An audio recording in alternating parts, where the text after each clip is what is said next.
My father bought some classic vehicles years ago, so I would like to show you some of them from my personal collection. And also there will be a mystery car, so if you can guess what it is, please feel free to comment below and I'll reveal it to you at the end of the series. So please sit back, enjoy, and don't forget to like, comment, share, plus also remember to subscribe as well. Thanks guys, hope you enjoy. In the early 1900s you can see how these cars were manufactured by hand on production lines ready for assembly and finalisation in the factory. As most cars back then and even nowadays had promotional boards to tell us that these cars will be a thing of the future. The Riley Motor Club do lovely classic car displays across the countries to show the public that you can restore a beautiful heritage car to its former glory and maintain it well for the following years to come.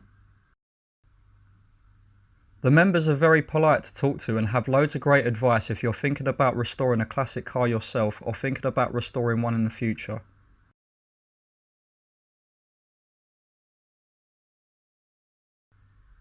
Bushings or bushes are a common fault with cars to replace as they wear out over time, so replacing them is easy providing you have the correct tools available. To remove the bushes or bushings, spray some lubrication fluid onto the area and then with a press line it up and then begin to tighten. Eventually the bush or bushings will come out and can be replaced.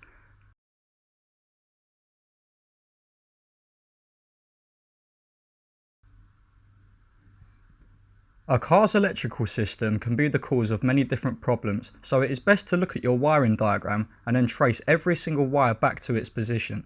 Any problem wires can be removed and then redone properly.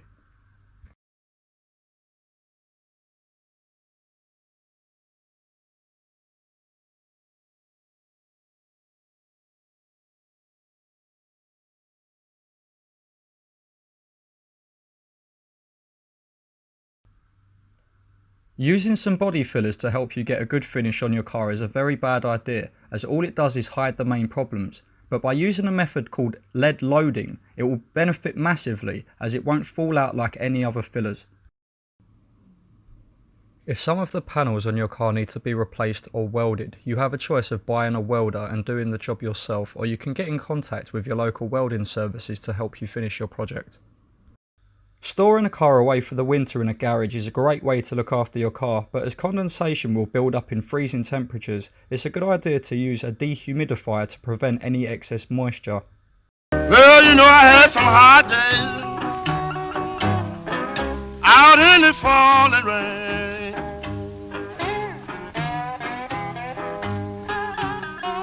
Well, you know I've been having some hard days.